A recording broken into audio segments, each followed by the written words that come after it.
Halimaw na halimaw si Lebron, hindi makapaniwala ang lahat sa ginawa ni LBJ sa fourth quarter. Kahit yung bench ng Lake Show talon ng talon, sigaw ng sigaw si Anthony Davis. Masayang masaya si Lebron sa muli nilang pagkikita ni DeMar DeRozan, isa na namang top tier na kupunan sa West ang nakalaban ng Los Angeles Lakers. Ang Sacramento Kings na nagpa-dunk party mga idol sa opening quarter. Dikitan lang ang laban, 28-26 lamang ng dalawa ang purple and gold. Hindi pa kumakana si LBJ, 4 points pa lamang sa first quarter. Simula ang second quarter sa mid-range jumper ni Lebron, sinukat pa ang depensa ni Keegan Murray. Sinundan niya ng behind-the-back pass ni LeBron James kay Dalton Knecht, 3-pointer. Dito na nagumpisang lumobo ang kalamangan ng Purple and Gold kontra Sacramento. May ambag lahat ng starting five ng Purple and Gold, double-digit scoring na rin for Rui Hachimura. Isolation, another mid-range jumper for LBJ. At eto ang malupit na ginawa ni Lebron na nagpatayo sa bench ng Lakers. Ang napakahirap na turnaround fade-away jumper ni Lebron sabay tingin sa bench ng Lakers.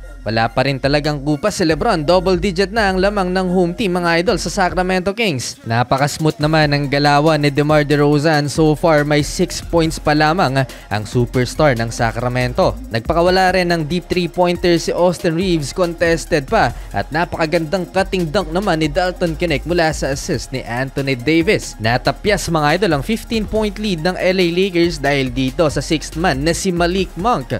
That's 10-0 run for Sacramento. Partida, 8-man rotation lang mga idol ang visiting team. Mukhang problemado pa si LeBron James sa last play ng Lakers. Hindi lang nagkaintindihan pero nauwi pa rin yan sa 3 points ni D'Angelo Russell. 64-60 lamang mga idol ang Lakers ng 4. Third quarter, masama ang pagkakabagsak ni LeBron James nang sabayan siya ni Keegan Murray sa transition. Nireview ng official ng play na ito mga idol, giit ni Lebron may foul daw. Pero sabi ng official, no foul at jump ball ang mangyayari. Nakipag-discussion pa sa official si LeBron James. Halos magwala na si Lebron, dikit ang laban, 69-68. Lamang pa rin ang Sacramento Kings. Eto, LeBron James sinagasaan si Malik Monk. Gusto na lang matulog ng 6th man ng Sacramento dahil sa tigas ni Lebron. Masaya pa ang Sacramento Kings dahil lamang sila ng 7, 94-87 heading into 4th and final quarter. Pero fourth quarter, hindi inasahan ng Kings ang paghalimaw ni Lebron. Parang prime LBJ mga idol, binuhat ang LA Lakers. Sa loob lamang ng 4 na minuto, nagtala lang naman ng 16 points si LeBron James. Napakahalimaw nun mga idol, hindi magkamayaw ang Lakers fans sa kanilang nakita kay Lebron. Napa-timeout pa ang Kings, baka sakaling malasen si LeBron James pero hindi. Dumagdag pa ng 5 points after timeout si Lebron.